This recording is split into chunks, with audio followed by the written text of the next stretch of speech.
काफ़ी बड़े हो गए, तो मेरी ज़िंदगी एक स्टार्टअप से दूसरे स्टार्टअप से तीसरे स्टार्टअप में ही चलती गई है। पर आज हम थोड़ा सा बैकवर्ड्स जाएंगे, क्योंकि आई फील कि बहुत सारे यंग स्टूडेंट्स भी ये पॉडकास्ट सुन रहे हैं। आपकी स्टूडेंट लाइफ भी बहुत इंटरेस्टिंग थी, बचपन भी बहुत इंटरेस्टिंग था।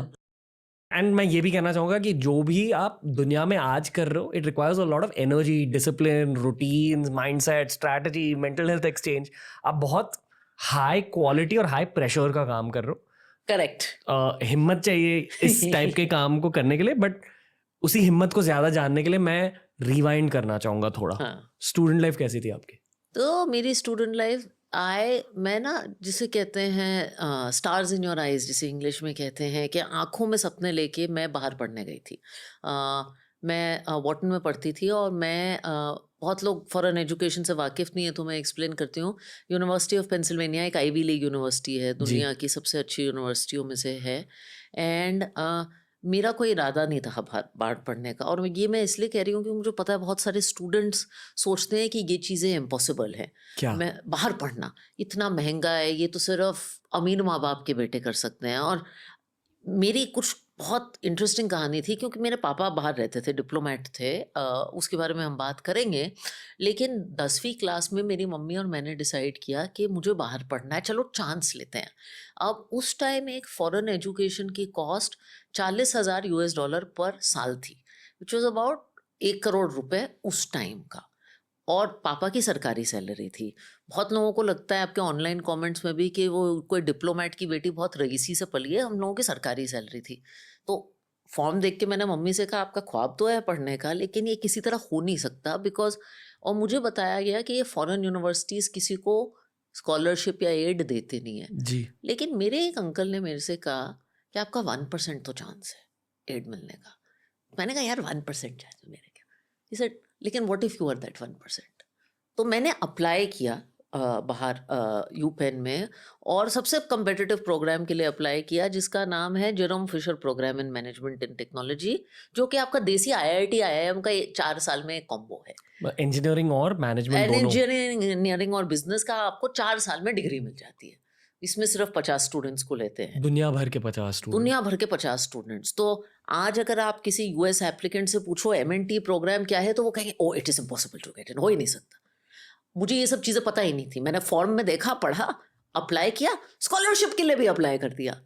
And they say that if you apply to a US university like this, मुझे किसी ने बताया आपका 1 in 40 चांस है, लेकिन अगर आप स्कॉलरशिप के साथ अप्लाई करते हो तो आपका 1 in 4,000 चांस हो जाता है। मेरे पास कोई चॉइस ही नहीं थी, तो मैंने कर दिया। And that uncles thought, Vijay uncles thought, क्या आप में से if you are that 1%। And जब वो लेटर, उस टाइम ईमेल पे ये सब आता नहीं था, जब वो फिजिकल लेटर मेरे घर पे आया, किसी को यकीन ही नहीं हुआ। एंड दैट वो एक सिंगल, जिसको मैं कहती हूँ शूटिंग फॉर द मून, सितारों की तरफ देखना, बड़े ख्वाब देखना, उसने एक्चुअली मेरी ज़िंदगी बदली है। बिकॉज मैं एक ऐसी यूनिवर्सिटी में पहुंची जहाँ कभी सोच भी नहीं सकते थे। पर आप कैसे पहुंचे? मतलब एडमिशन कैसे मिल गई फिर? मुझे लगता है कि मैंने बड़ी सच्चाई से एक एप्लीकेशन लिखी। मैं अच्छी स्टूडेंट थी, मैं कभी इसके बारे में झूठ नहीं बोलूँगी, एंड मैं बचपन से बहुत अच्छी स्टूडेंट रही हूँ।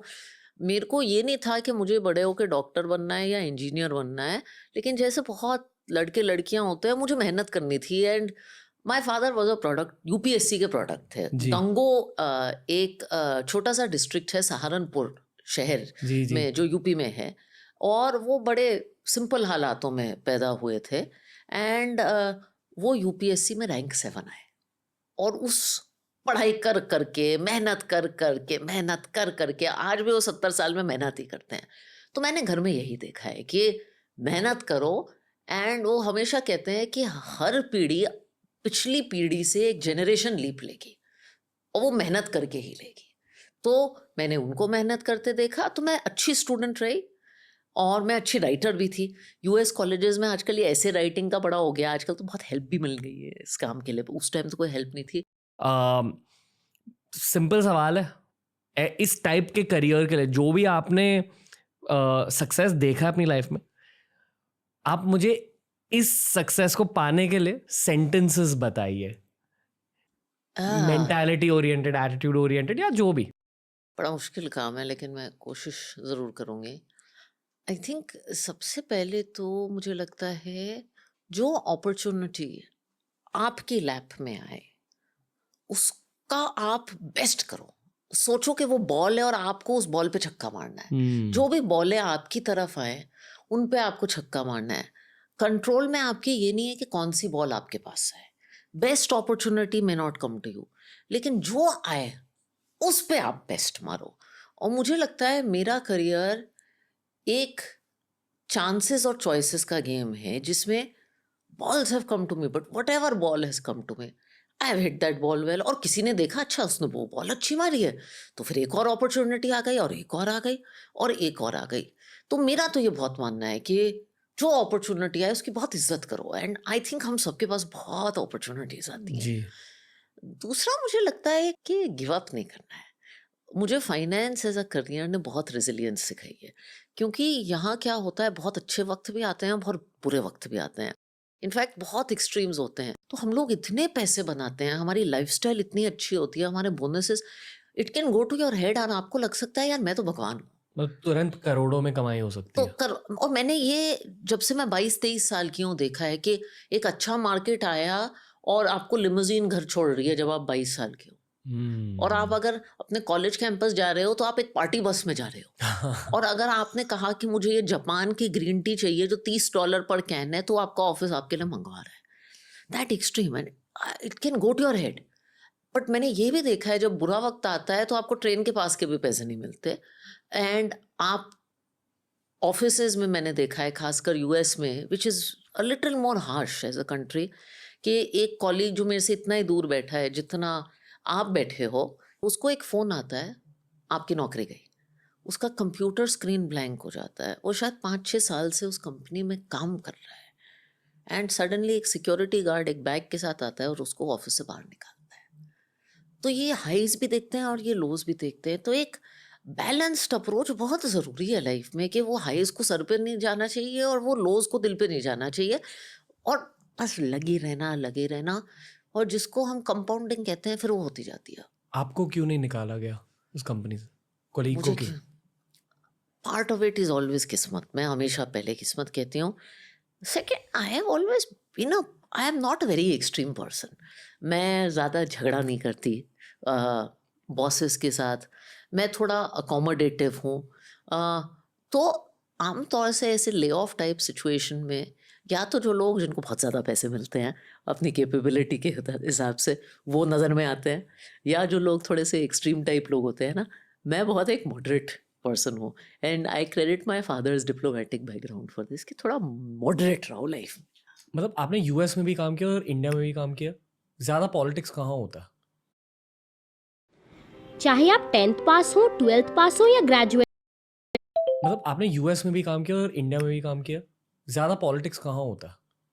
एक्चुअली मैंने ना हर जगह यंग ऑर्गेनाइजेशंस में काम किया है। यूएस में भी मैंने स्टार्टअप हेज फंड के साथ काम किया है। इंडिया में या तो मैंने अपनी खुद की कंपनी चलाई है या एक बहुत यंग कंपनी को ग्रो किया है। तो फंडामेंटली मैं ऐसे इन्वायरमेंट्स में रही हूँ जहाँ पॉलिटिक्स बहुत कम है और जहाँ मुझे उसका साइन दिखता है। I always tell people in my organization, अगर आपको लगता है कि मुझे यहाँ ऐसा कुछ हो रहा है जो मुझे पता नहीं है, मुझे शायद देर आए दुरुस्त है लेकिन पता चल जाएगा। तो I have worked in very generally very apolitical organisations and मैं पॉलिटिक्स से बहुत इरिटेट।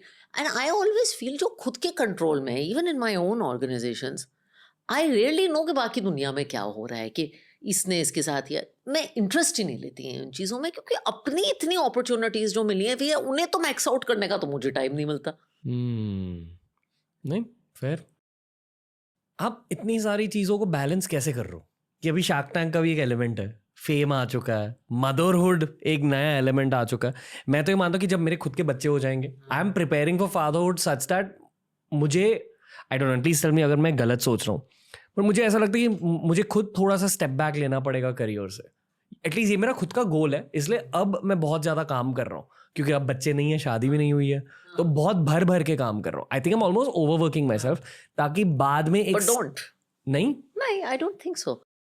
हमेशा औरतों के उसमें तो लोग कहते हैं कि आपके बच्चे होंगे तो आपको एक स्लो डाउन करने की जरूरत है। मैं उस पर्सपेक्टिव से नहीं पूछ रहा नहीं हूँ, नहीं आई नो, मेरे खुद के। आप तो खुद के पर्सपेक्टिव से जी। पूछ रहे हो, लेकिन I think as a woman मैं एक औरत के पर्सपेक्टिव से कह रही हूँ, क्योंकि मैं बहुत वुमेन को जानती हूँ जिनके दिमाग में ये डर है, and they are almost not having kids because of this fear, and career में स्टेप बैक लेना कि पड़ेगा। स्टेप बैक लेना पड़ेगा।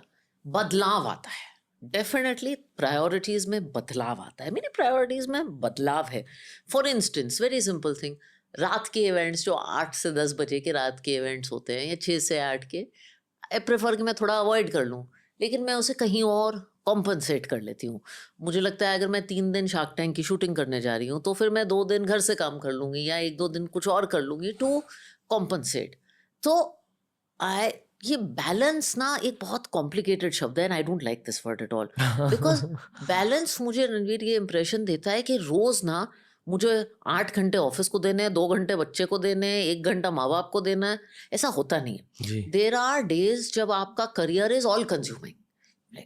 yesterday I was in Pune, my career consumed every hour of my day, और मैंने बच्चे को देखा नहीं, लेकिन 2 दिन बाद मैं फ्राइडे को बच्चे को गोवा लेके जा रही हूँ। सो बैलेंस नहीं होता है, एक हार्मनी होती है, कभी काम ज़्यादा प्रायोरिटी देता है, कभी फैमिली ज़्यादा लेता है। What I have found for my self is कि एक क्लियर सेंस ऑफ प्रायोरिटीज मेरे लिए बहुत इंपॉर्टेंट। तो मैं एक्चुअली लिखती हूँ एक नोट पैड पे कि ये 4 चीज़ें मेरे लिए इंपॉर्टेंट है, everything else can go to hell, and I'm using those words.